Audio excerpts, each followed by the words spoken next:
ای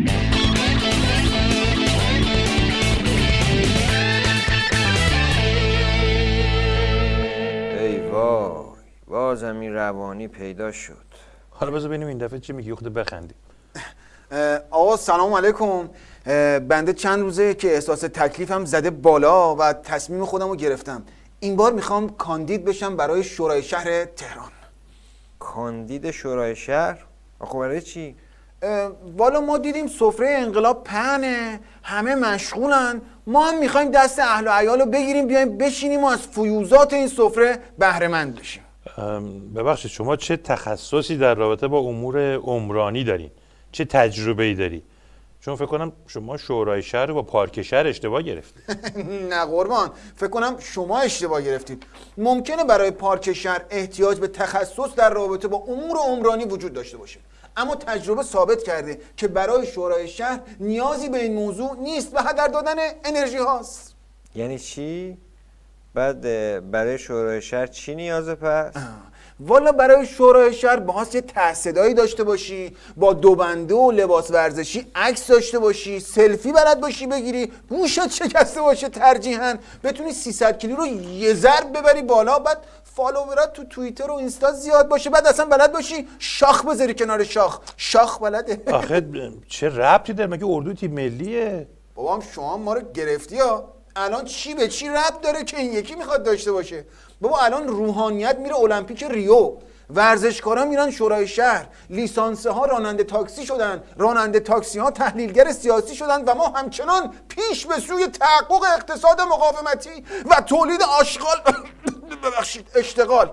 البته بنده نمیخوام رو حرف مقام عظما حرفی بزنم، ولی فکر میکنم با توجه به سال خروس و رقابت‌های انتخاباتی بهترین بود که اسم امسال رو میذاشتن خروس جنگی و دزدی ملی مقاومتی. بعد نظرتون در رابطه با ترکیب همین الان شورای شهر چیه شما؟ ترکیب شورای شهر تو کل کشور یه جوریه که راحت میشه هر روز صبح ورزش باستانی اجرا کنین. هم تنبک زن دارن، هم خواننده، هم ورزشکار. به نظر میاد شورای شهر تهران در دسته 98 کیلوگرم یه مقدار ضعیفه. اگه چند تا کاندید مناسب برای این دسته هم پیدا بشه، ترکیب شورا عالی میشه که سال جدید بتونن ملت رو راحت رو پل نگه دارن، بقیه هم با سرزیر بغل مشغول کنن. ما نفهمیدیم این شورای شهر یا اردو تیم ملی کشتیه؟ نه فقط کشتی نیست، عرض میکنم نه کشتی فقط نیست، بقیه بچه هم انصافا خوش درخشیدن. ما تو پیستون چپ و راست ضعف داشتیم که این سری تکمیل شد.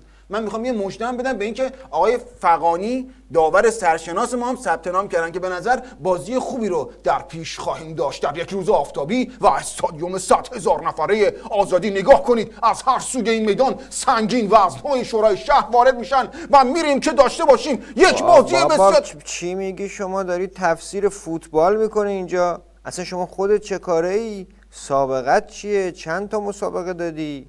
مولا بنده از مواهب دیگه‌ای برخوردارم که بنده رو واجد شرایط میکنه برای کاندیداتوری در شورای شهر. رو 1 وجب، ریش 2 وجب، زبون 3 وجب، نیشم باز 4 وجب، راندخاری این هوا، بخور 1 تاغار، مدرک تحصیلی. این سوسول بازی ها خوشم نمیاد. بعد تجربه کاریتون چیه؟ بنده معدن تجربه هستم. مدت‌ها با حاج سعید طوسی کلاس می‌ذاشتیم، تو بیت بودیم، با هم دیگه بودیم. سابقه تبدیل چندین شرکت و کارخونه صنعتی به مخروبه رو دارم. تو دولت آقای احمدی نژاد هم وزیر بودم، در دولت آقای روحانی هم وزیر بودم، هم برو بودم. الانم با وثیقه آزادم کردن تا بیام در این انتخابات شرکت کنم. بله آقا، خیلی ممنون، ما متوجه شدیم. شما درخواست دیگه ای ندارین؟ درخواست؟ من درخواست داشتم از آقای مورینیو و آقای گواردیولا که بابا ول کنین فوتبال اروپا رو، بیاین ثبت نام کنین تو شورای شهر تهران، میره صدر جدول. بابای سوباسا اوزارا هم اومده تایید صلاحیت بشین. خلاص انشالله به حق این ساعت عزیز هممون تایید صلاحیت میشیم، میریم یه شکم سیر از بیت المال میزنیم و تناولی. برو آقا جون برو دیگه، داریم رو اعصابا. بله من فقط دوباره فقط یه نکته آخر می‌خواستم به عنوان تجربه خودم بگم، اونم اینه که بنده شنیده بودم که میگفتن برای یک ورزشکار برد و باخت مهم نیست، اما علتش رو نمیفهمیدم. الان فهمیدم اون چیزی که مهمه شورای شهر آقا جان، شورای شهره. خسته نباشید. من میتونم دوباره برگردم دوباره یه شغل دیگه رو امتحان کنم دیگه ها؟ برو بابا برو خدا روزی تو. خیلی ممنون.